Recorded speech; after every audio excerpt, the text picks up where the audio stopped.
I'm Brittany Lewis with Forbes Breaking News. Senator Dick Durbin slammed the Supreme Court's June decision to overturn Roe v. Wade on the Senate floor Tuesday. The ruling gave states the license to ban abortion and paved the way for abortion to be largely outlawed in likely half of states. Durbin said, quote, "For the first time in the history of the United States of America, the Supreme Court revoked a constitutional right." According to a recent Pew Research poll, most U.S. adults disapprove of the Supreme Court overturning Roe v. Wade and letting states ban abortion. Take a listen for more from the Senate Majority Whip. Mr. President, last month, the Supreme Court completed one of its most consequential and in many ways disastrous terms in American history, issuing a flurry of decisions that has upended our constitutional landscape.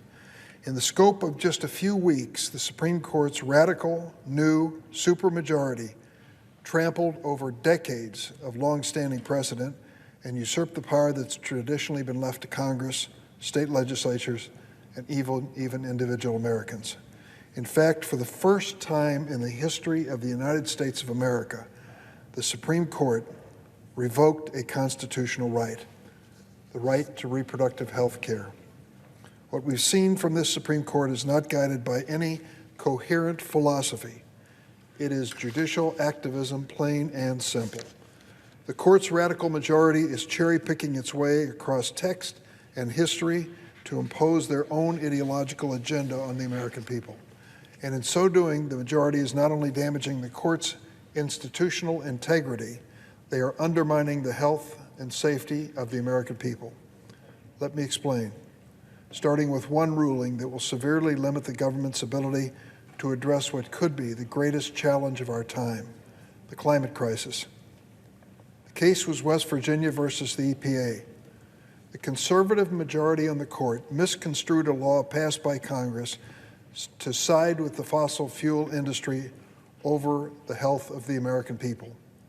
When Congress enacted the Clean Air Act more than a half century ago, it charged the Environmental Protection Agency with protecting our air from harmful pollution, including greenhouse gases, which are causing catastrophic and irreversible damage to our planet. As Justice Kagan emphasized in her dissent, if the current rate of emissions continue, children born this year could live to see the eastern seaboard of the United States swallowed by the ocean. Rising waters, scorching heat, and other severe weather events could force mass migration, civil unrest, and in some parts of the world, even failure of state government. And of course, Black, Brown, Indigenous, and other disadvantaged communities bear the largest burden on environmental disaster. With the Clean Air Act, Congress rightfully recognized that scientists, not politicians nor judges, should be the authority on deciding the best methods to reduce emissions from power plants. It was under that authority that in 2014 the EPA proposed the Clean Power Plan. That plan would have markedly reduced greenhouse gas emissions, but it never went into effect. That's important because Article 3 of the Constitution requires that there be an actual case in controversy in order for the Supreme Court to issue a ruling. Because the Clean Power Plan never went into effect, there was no case or controversy to refer to. But the Supreme Court still went out of its way to reject the plan, toss it aside in West Virginia versus EPA. Worse yet, the court claimed it had the authority to do so by relying on something the conservative majority calls, and I quote, the major questions doctrine. Listen to what Justice Kagan said about this in her dissent. The current court is textualist only when it being so suits it. When that method would frustrate broader goals, special canons like the major questions doctrine magically appear as a get-out-of-text-free card. The major questions doctrine might sound like a legal word salad, but it will have serious consequences on America.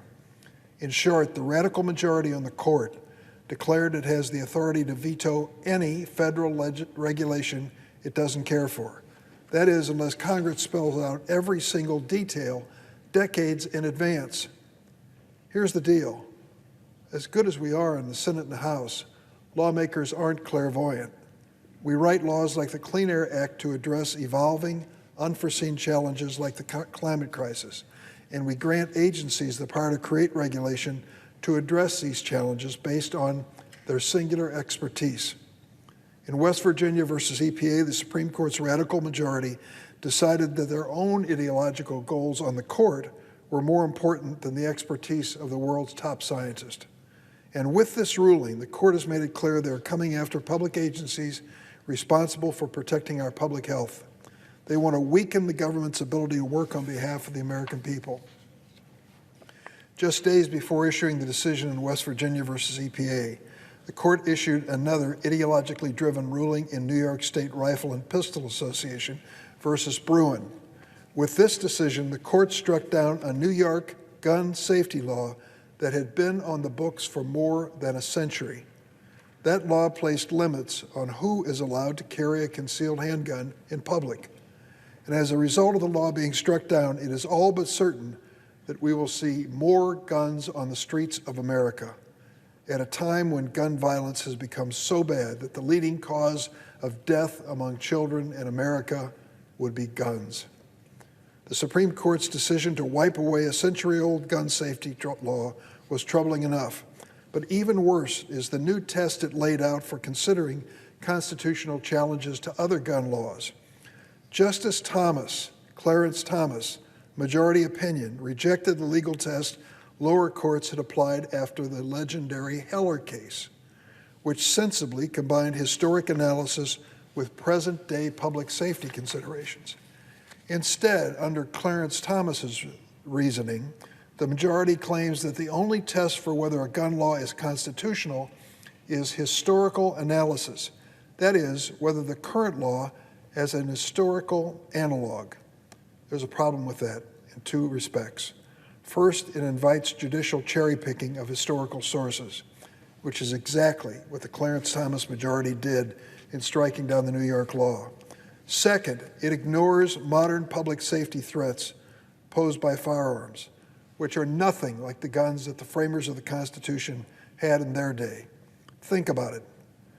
The gun that was fired in the Highland Park 4th of July parade crowd discharged up to 90 rounds in just a matter of seconds. No musket in the time of the Founding Fathers was ever used to fire 90 rounds per minute into a crowd watching a 4th of July parade. There is just no analog. The Bruin decision was not a triumph of originalism. It was a classic example of runaway judicial activism in furtherance of the far-right ideological agenda.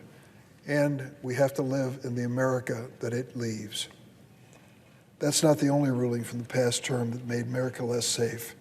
Earlier today, my Judiciary Committee held a hearing on the court's decision in Dobbs versus Jackson Women's Health Organization, which revoked the constitutional right to reproductive health care for every woman in America. This decision is one of the most irresponsible rulings in American history. By overturning Roe versus Wade, the majority not only violated 5 decades of longstanding precedent, they created a health care crisis across the country. Mr. President, do you realize that every one of these Supreme Court nominees came before this Judiciary Committee and made it clear that they would respect this precedent? And now look what's happened. And whatever your thoughts on Roe may be, the fact is, put a profound and personal decision exactly where it should be, in the hands of an individual. Now that the right has been ripped from the American people and handed over to the government, your constitutional freedoms depend on what state you live in. Your zip code will decide your constitutional right. You know, for decades, anti-choice activists claimed that overturning Roe would finally settle the controversy surrounding abortion. Instead, this Supreme Court has invited chaos. Pregnant women in America are scrambling at this very moment, trying to figure out if they can make it to the nearest clinic to receive life-saving care if they experience complications during pregnancy. And once again, like the Bruin decision on firearms, the Dobbs decision on abortion is littered with inaccurate historical analysis. Justice Alito claims that abortion is not constitutionally protected because it's not, quote, deeply rooted in the nation's history and tradition. Well, I'm not sure what history his law clerks have been reading. As the dissenters in the Dobbs case said, embarrassing for the majority, early law in fact does provide support for abortion rights. Common law authorities did not treat abortion as a crime before quickening, the point when the fetus moved in the womb. And early American law followed the common law rule. So the criminal law of that early time might be taken as roughly consistent with Roe's and Casey's different treatment of early and late abortion. And just look at one of our founding fathers, Benjamin Franklin, who actually published a textbook that included an at-home abortion recipe. So the Dobbs decision isn't based on any originalist interpretation of the Constitution or any precedent. It is an ideologically motivated outcome in search of a legal rationale. This assault on our fundamental freedoms won't end there. The Supreme Court has already signaled they're just getting started. During today's hearing on the overturning of Roe v. Wade, we discussed Justice Clarence Thomas's concurring opinion in Dobbs, in which he argues that the constitutional right to privacy is a fiction. In that opinion, he declares that the court should, quote, eliminate, in his words, the line of cases guaranteeing the constitutional rights to birth control, marriage equality, and consensual relations between LGBTQ people. There's good reason to take this threat seriously. Based on the cases the court has agreed to hear in its next term, which begins in October, it's clear that the majority is once again seeking opportunities to impose its far-right agenda on the American people. The court is considering one case that could allow individuals and businesses to openly discriminate against LGBTQ people. Another case will revisit the question of affirmative action in higher education. And most concerning, this court will consider a case that could threaten American democracy as we know it. They will decide whether a state legislature can disregard the will of the voters in their state to appoint a slate of electors who support the losing presidential candidate. Mr. President, you know this issue well from the state of Michigan's experience just a few months ago. There's a reason why a record number of Americans say they've lost faith in the Supreme Court. They saw what happened in this term that just concluded, and now they're living in fear that their most cherished rights, basic human rights in America, are on the conservative chopping block. The tragic irony is it was Chief Justice Roberts who once said, and I quote him, "Justices are like umpires. They make sure everybody plays by the rule, but it is a limited role." I remember that quote.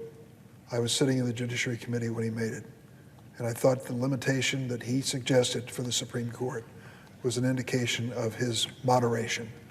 The court that he has joined in many of these opinions is not a court of limited or moderate means. I wish I could say that in fact were true today. It's not. This radical majority is not comprised of umpires calling balls and strikes. They are, in fact, judicial activists, unelected judges who are actively undermining the rule of law in America, and there is more to come. Mr. President, I yield the floor.